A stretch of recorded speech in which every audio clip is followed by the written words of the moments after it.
Wait a minute. Have you heard the strange tales of the Whistler?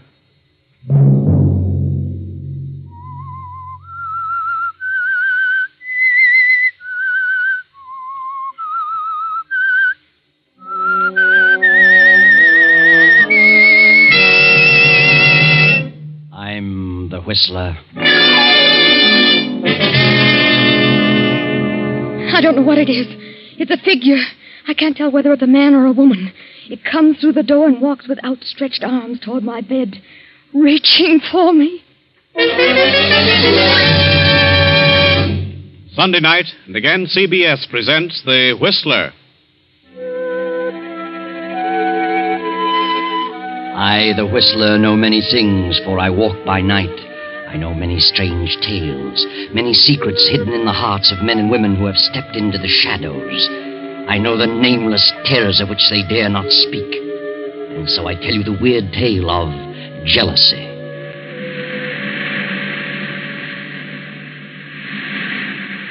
At the edge of the cliff overlooking the sea sits a gray stone mansion, weather-beaten by the storms of several decades. To this mansion, Gilbert Durant brought his bride, Lucia. That was 4 years ago. Gilbert and Lucia were quite happy until last year, when Lucia's half-sister, Beverly, came to live with them. And gradually, something began to happen. At first, Lucia realized that Gilbert's ardor was beginning to cool. He became more absorbed in his writing. Then she felt the cold clamminess of the stone structure almost creep about her and clutch her. Fear grew in her mind, a fear that nearly took her breath. It is evening now, and Lucia, having excused herself at dinner, tosses on her bed in a fretful sleep. No. Don't! Get away from me! Ah! No! What's wrong? Benson, come in! What's wrong? Why were you screaming? Benson, I must have been dreaming. It was horrible. You're white as a ghost. You're shaking like a leaf. Yes, I know. Oh, Mrs. Benson, I can't stand it. It's driving me mad. That makes the 4th or 5th time I've dreamed the same thing. The same thing in every detail. I've never heard you scream before. It always comes a little closer to me. Tonight, it almost reached me. It? What do you mean? I don't know what it is. It's a figure. A human figure. But I can't tell whether it's a man or a woman. It comes through that door and walks slowly across the room with its arms outstretched, reaching for me.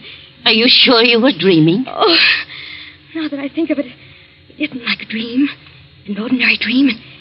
Its reality seems to carry over even after I'm awake. Oh, that's what's made you so ill. This dream, if it is a dream, means something? Is that what you think? It's a premonition? Perhaps. What time is it?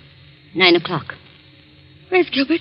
Your husband went horseback riding over an hour ago. Your sister went with him. Beverly?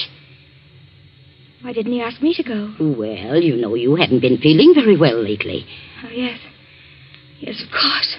Well, if you're feeling better, I'll go back to my room. Oh, yes, I'll be all right. Good night. Good night, ma'am. Beverly. Gilbert and Beverly.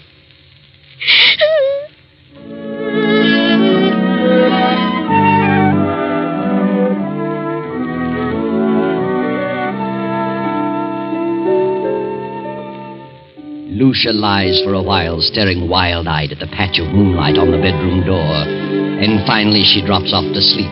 Then as the clock strikes 10:30, the door opens slowly, silently. A figure steps into the room and moves noiselessly through the moonlight to Lucia's bed and stands staring at her. Suddenly Lucia opens her eyes. Gilbert, don't! Lucia, what's wrong with you?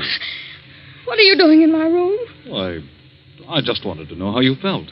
How long have you been standing there? Oh, just a few seconds. Oh, I was dreaming, I guess, and when I woke up, you startled me. Why were you yelling, don't? I don't know. I haven't the slightest idea. I talked to Dr. Hanby about you today. Told him you were run down, and he suggested I get a tonic for you. I'll drop in at the drugstore on my way home tomorrow evening. A tonic? Yes. What is it? Oh, I don't remember. Something in strychnine. Strychnine? Yes, he said it would give you an appetite. Where have you been, Gil? Or I've been riding. Nice moonlight night. Very pleasant. Did Beverly enjoy it? Yes, she's an excellent rider. I've decided to buy that filly from Thompson. Going over there tomorrow afternoon. Beverly going with you? Yes, she's a good judge of horseflesh. Why? Nothing. I just asked. Well, good night, Lucia. See you at breakfast? Yes. Good night.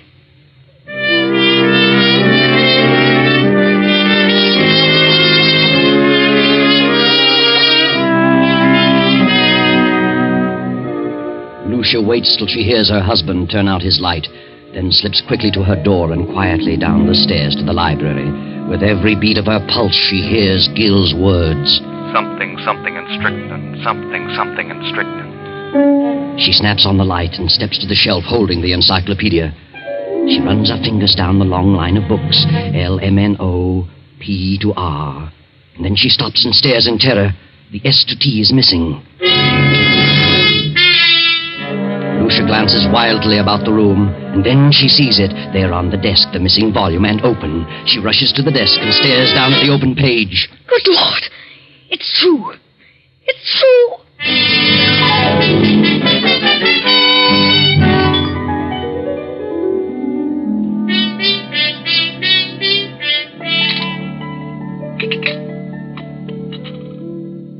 I'll tell you what, Beverly. I'll leave the deal entirely up to you. Up to me? Oh, Gil, that's not fair. Why not? Well, suppose she turns out to be a lemon. I don't think she will, because you're going to have the job of training her. Oh, you certainly flatter me. Not in the least. Oh. Good morning, Lucia. I just realized what time it was. You'll be leaving in a few minutes. Yes, it's 9 this very minute. I better step on it. More coffee, Beverly? No, thanks. How do you feel, Lucia? Why, better. Much better. You better eat something. No, I can't. At least some coffee. Yes, I'll have some coffee. I've got to run. See you later, Lucia. Yes, Gil? And I'll see you this afternoon at 2, Beverly. Yes, I'll meet you in town at 2. Oh, Gil, don't forget Lucia's medicine. I won't. Goodbye, Lucia. Are you meeting Gale in town, Beverly? Yes, he wants me to decide on that filly he's interested in. Where did you learn so much about horses? Well, it seems to be natural. Why don't you get interested in horses, Lucia? Why should I? What are you interested in? Well, I'm interested in a few things. My husband in particular. You don't act interested in anything. Really? If you'll take my advice, you'll snap out of this coma and get some pep. Does Gil like women with pep? No man cares about a woman who sits around and mopes. I think you're a hypochondriac. Do you? You should do something about it. I intend to. I intend to do something about it. I'm glad to hear it. Get out and do things. Play games, golf, tennis, swim, and ride. Maybe this medicine will fix you up. You know all about it, do you? What is it? Oh, I don't know. It's a tonic, a builder-upper. I wish I could believe that. At least you can try it. It won't hurt you. No? I wonder.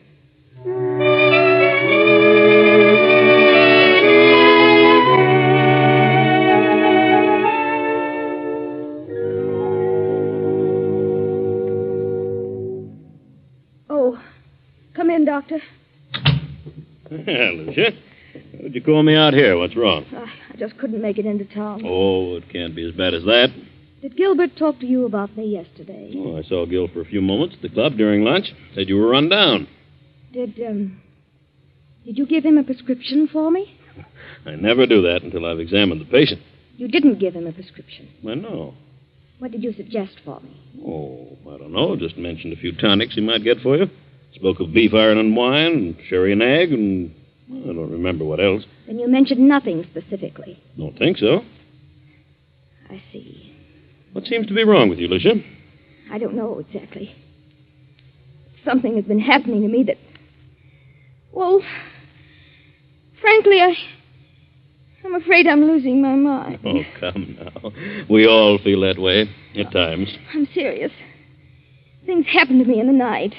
What sort of things? First, I thought they were just nightmares. But when you have a nightmare, you wake up and the fear's gone. You realize the truth. This vision that comes to me haunts me through the waking hours as well. Vision? Something, I think it's a person, comes through my bedroom door. Approaches my bed with outstretched arms as though it intends to strangle me. Each time it comes a little closer. My fear is that eventually it will get to me before I wake up. You always dream the same dream? If it is a dream, yes. Who is the person? I don't know. And you don't think it's really a dream? No. I think it's a premonition. Well, have you any basis for such a fear in real life? Is there someone or something that you're afraid of? Doctor, I'm convinced that they're not dreams. And I'm not asleep. Oh, nonsense. I'm positive they're not mere dreams. Well, I think it's all due to your rundown condition. You probably don't sleep as soundly as you should, and so you transfer sounds in the night to dreams, nightmares. That's exactly what I mean. If I'm only half asleep, I may be transferring actual movements and sounds into dreams. In other words, if someone slams the door in the night, I may half hear it and attribute it to a dream. Yes, go on. And perhaps I'm not dreaming. I think you'd better come into town and have a thorough physical.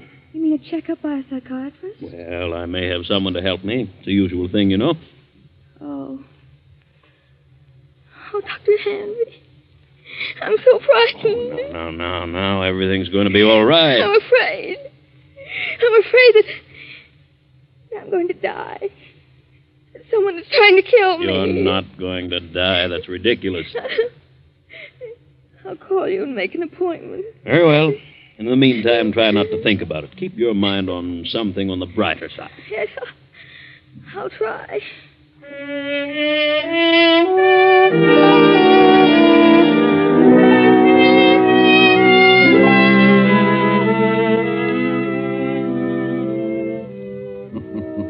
Yes, try, Lucia. Try hard to keep your mind on something brighter. But you can't, can you? That awful gnawing of jealousy and fear occupy every moment. Gil and Beverly, Gil and Beverly. How could they do such a thing? Then, as the afternoon fades and dusk sets in, there is a knock at Lucia's door. Are you asleep, Lucia? No, I'm not asleep. How are you feeling? I seem to have developed a headache. Have you eaten anything today? No, I didn't care for anything. Well, this will help them. Better take a dose now. I'll measure it for you. What is it? Why, it's the tonic. Did Dr. Hanby prescribe it? Well, yes. Yes, he did. Where's Beverly? Down in the library. Did you buy the horse? Yes, Beverly thought she was a fine animal. I didn't know Beverly knew so much about horses. She's a horsewoman after my own heart. Is she? Rides like the wind, too. She had intended to go home tomorrow. She's staying on? She's got to. I wouldn't think of her leaving now. Why not? Well, for one thing, she's going to train the horse. And what else? Why, nothing else. Here, take this. It's a little bitter, but you'll get used to it. Gale. Go ahead. It won't hurt you. I don't want it. And why not? It has poison in it. Well, I suppose it does have a little, yes, but only enough to act as a tonic. I don't want it. I won't take it. I won't. Are you going to act like a child? Take it and quit arguing. I won't. I won't. This is ridiculous. I tried to do anything for you, and you act like a spoiled kid. I can't take it. You're impossible, Lucia. I'm afraid. You need this medicine, but you're too confoundedly stubborn. You'd rather sit around and mope all day. Very well, there it is. You can take it or not. Disgusted trying to help you pull out of this. Good night. No, wait, Gil. I'll take it. I don't care whether you do or not. There, I've taken it. Terribly bitter. And take another dose around 11. Gil, where's Mrs. Benson?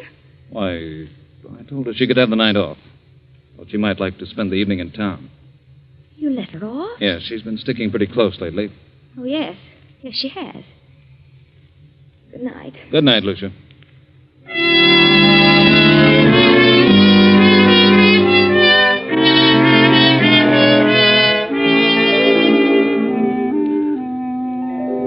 What's wrong, Gil? You look upset. I am. Lucia didn't want to take it. No? Why not? She's afraid of medicine. What are you going to do? She finally took a dose of it. If I know her at all, she'll never take another drop. Well, she's got to take it, Gil. You've got to figure out a way to make her take it. It can't be disguised. It's too bitter. Try something else. I'll try and coax her into it again. Isn't there something that tastes more pleasant, or something that you could put in milk or orange juice? I don't know. Well, I'll find something. Of course you will. You've got to. I think Mrs. Benson is the cause of her dislike for medicine. She's keeping her upset. I'm going to let Mrs. Benson go for 2 or 3 days. And maybe something can be accomplished. I'll speak to her now. Well, Benson, what are you doing standing here in the dark? I was just going upstairs to see if Mr. Durant wanted anything before I went out. I see. Oh, by the way, I'm staying home for a couple of days, and I thought that since you've been staying so close to the job, you'd welcome a few days' leave. Leave? Why, yes, but Mrs. Durant may prefer that I stay. I think you'd better get a little rest yourself. You needn't come back till Friday. But I don't need a rest. You come back Friday. Yes, very well, sir. I'll run up and see her before I go.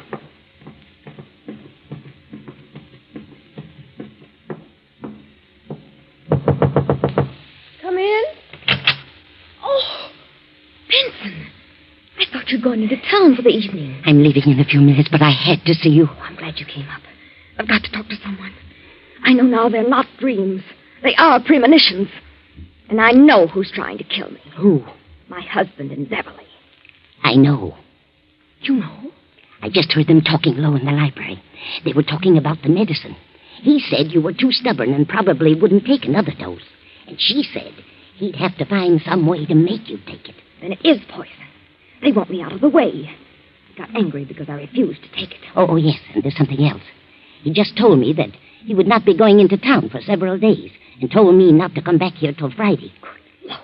I'll go on into town as planned, but I'll slip back toward midnight and come up the back way. And I won't take a thing they give me. I'll be back at midnight. Thank you, Benson. Good night. Good night, ma'am.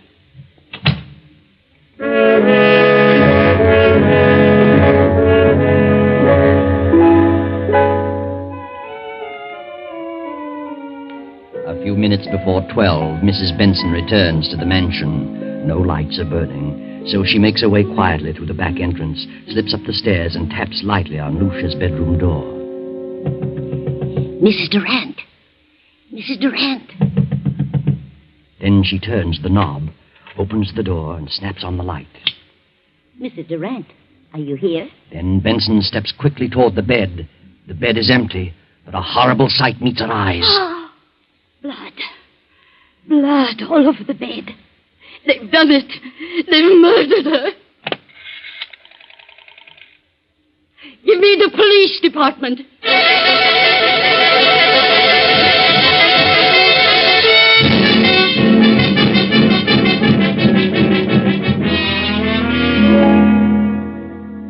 All right, Mrs. Benson. What happened this evening? Well, earlier in the evening, Mr. Durant told me I could have the night off, since I'd been staying close to Mrs. Durant for some time. Mm-hmm. And then later, he said he decided to let me off until Friday. But I didn't want to go, and he insisted. Is there anyone else in the house? Yes, Mrs. Durant's half-sister, Beverly. Did you leave the house? Yes, but I went up and told Mrs. Durant I'd be back about midnight. If you had till Friday, why did you come back at midnight? Because we were both frightened. Of what? Well, Mrs. Durant had been having premonitions that someone was trying to kill her. Who was trying to kill her? She didn't know, but she was terribly frightened. Is that all? No. Her husband tried to get her to take some medicine he had brought home. She refused, and he got angry. How do you know he was angry? I heard him talking about it to Beverly. They were in the library. And he told Beverly that Lucia was very stubborn. And Beverly said that he'd have to think of some other way. Did Mrs. Durant suspect her husband and Beverly of trying to do away with her? Yes, she did. She was convinced that Mr. Durant and Beverly were in love and wanted her out of the way. So you came back tonight because you anticipated that something was going to happen? Yes. The house was dark, so I came up the back stairs, knocked on her door, and when I got no answer, I came in, turned on the lights, saw she was gone, and then I saw the bed all covered with blood. She wouldn't take the poison, so they did it another way. That's what they planned in the library. Where are they now? Any idea? Well, they didn't expect me back tonight, so they've probably gone to dispose of the body, intending to come back here and clean the place up later. I see. Anybody else know about Mrs. Durant's fears? Yes. She talked to Dr. Hanby. I called him right after phoning the police and told him about it. He knows. Dr. Hanby, Captain Rick. What in the world is the meaning of this? From all indications, Mrs. Durant has been murdered and the body disposed of. Doctor, I understand Mrs. Durant told you that she was afraid that something was going to happen to her, that she was going to die. Who told you that? Mrs. Benson here. I see. Well, she did call me in this morning. She'd been having strange dreams. Premonitions, she called them. I called them hallucinations. Who did she think it was? Well, she couldn't tell whether it was a man or a woman, but someone was always approaching her bed with outstretched arms, trying to choke her. Do you think it was more than a dream? Well, she was a sort of hypochondriac. I asked her to come into town where I could give her a thorough examination. I didn't take her story too seriously, but, well, this certainly puts a different slant on the entire picture. Yes, we haven't found the body. I have men out searching now. We'll find it. Well, here's Mr. Durant and his sister-in-law. They found him about a half-mile down the beach. How are you, Durant? What in the world goes on here? Oh, what's wrong, Doctor? Take a look at that bed. Good Lord, what's happened? Lucia, where is she? We thought you could enlighten us on that point. What do you mean? Is she dead? Where is she? Gil. Beverly. Give her some water. She'll be all right in a minute. But what's happened? We think your wife has been murdered. Murdered? What are you doing here, Mrs. Benson? I thought you were gone till Friday. Why did you tell her to go until Friday? Why, I thought she needed a rest. She's been having long hours. Where is Lucia? Where have you and your sister-in-law been? Why, I slept upstairs and saw Lucia was asleep, so we decided to take a little ride down the beach. It was still early. Didn't take anything with you? Certainly not. What do you mean by that? What would we take? I don't know. I just asked. Did you two try to get Lucia to take some medicine? No. Wait a minute, Beverly. That won't do any good. Yes, we did. She was run down and needed a tonic, but she refused to take medicine. Why did she refuse? I don't know. Maybe she was afraid of being poisoned. That's ridiculous. Why should I want to poison her? I loved Lucia. How long has your sister-in-law Beverly been here with you? Why, I don't know. It's quite some time. Just a minute. Are you inferring that Gil and I'm not inferring anything. I'm merely asking questions. Well, whoever suggested such a thing is lying. Why, Gil and Lucia... Just a moment, Beverly. Mrs. Benson, what have you been saying? What did you tell them? I told them the truth. You think I planned to kill Lucia? Is that it? Yes, you and this woman. Why, that's ridiculous. You tried to get her to take some medicine. She knew you were in love with her sister, and you were trying to poison her. When did she come to that conclusion? She had premonitions. That means nothing. And besides, I heard you talking, you and Beverly, planning the whole thing. What? She's out of her mind. I heard you, I tell you. When you realized Lucia wouldn't take the medicine, Beverly said you'd have to think of some other way. Some other way to what? To get rid of her. What else? This is the most amazing thing I ever heard of. Dr. Hanby, you know better than this. Do you think I had a reason, back of wanting to know about various medicines? No, I didn't. Not at the time, but now... Now what? Well, I'm sorry to say it all adds up to something suspicious. Seems more than just coincidental. Do you think I killed Lucia? Well, look about you. Look at the room. What else am I to think? What was the tonic you tried to give your wife? It had strychnine in it. That right, Durant? Why, yes. It was one of the things Dr. Hanby mentioned. It was iron, quinine, and strychnine. Did you mention that, Doctor? Well, I suppose I did. It's a commonly known tonic. Did you add anything else to it, Durant? Certainly not. How about it, Sergeant? What's the report? Why, the bottle contained iron, quinine, and strychnine, and a heavy content of arsenic. Arsenic? But it isn't possible. I put nothing in it.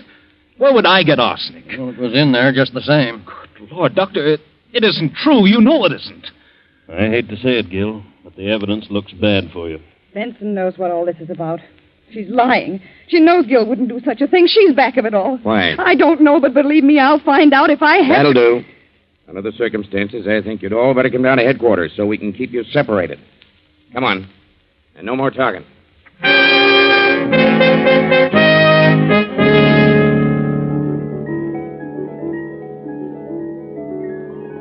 48 hours pass. Hours of relentless grilling, endless questioning. Finally, Gil and Beverly are released on a writ of habeas corpus.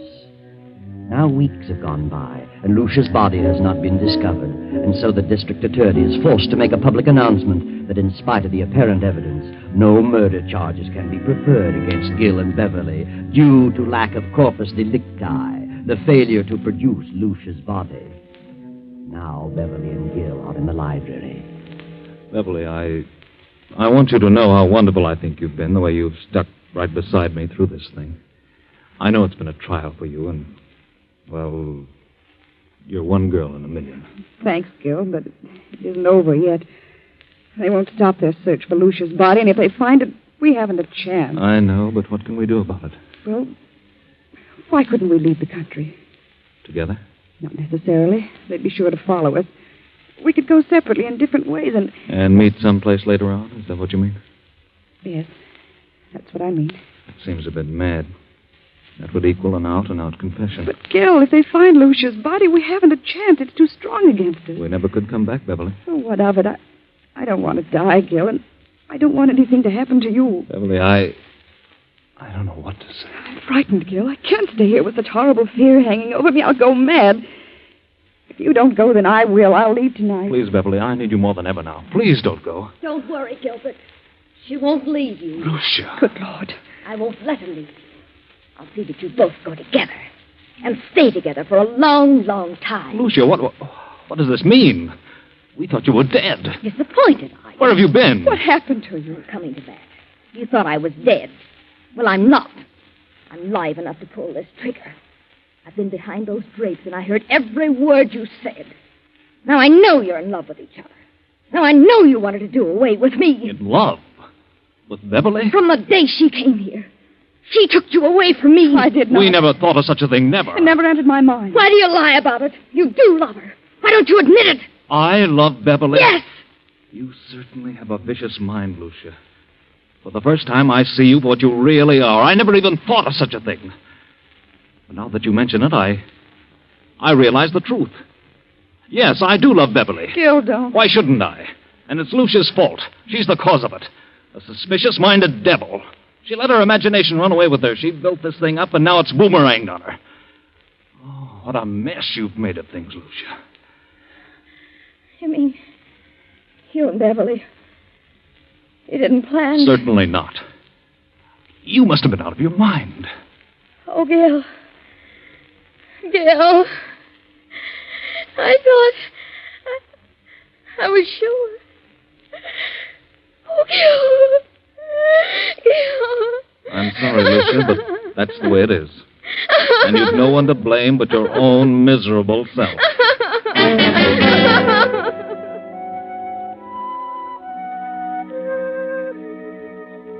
No one to blame but her own miserable, jealous, suspicious-minded self. Lucia planned the whole thing from the beginning. She thought they were in love, thought they were planning to kill her. Lucia never had a dream, never had a premonition. She planted that in the housekeeper's mind and in the doctor's. She put the rat poison in the tonic. She put the bedroom in disorder, cut herself and smeared blood on the bed, and then disappeared. But when she read that they couldn't bring a murder charge without the body, she came back to kill Gil and Beverly herself. You see, Lucia didn't know about that little article in the law called corpus delicti.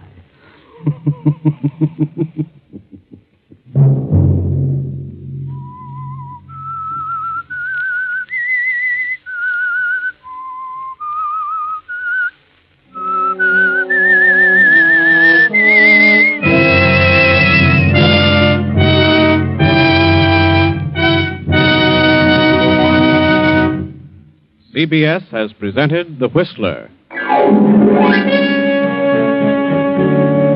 Original music for this production was composed and conducted by Wilbur Hatch.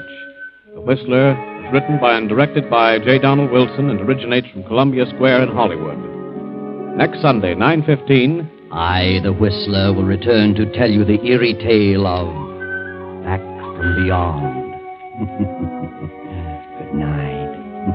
This is the Columbia Broadcasting System.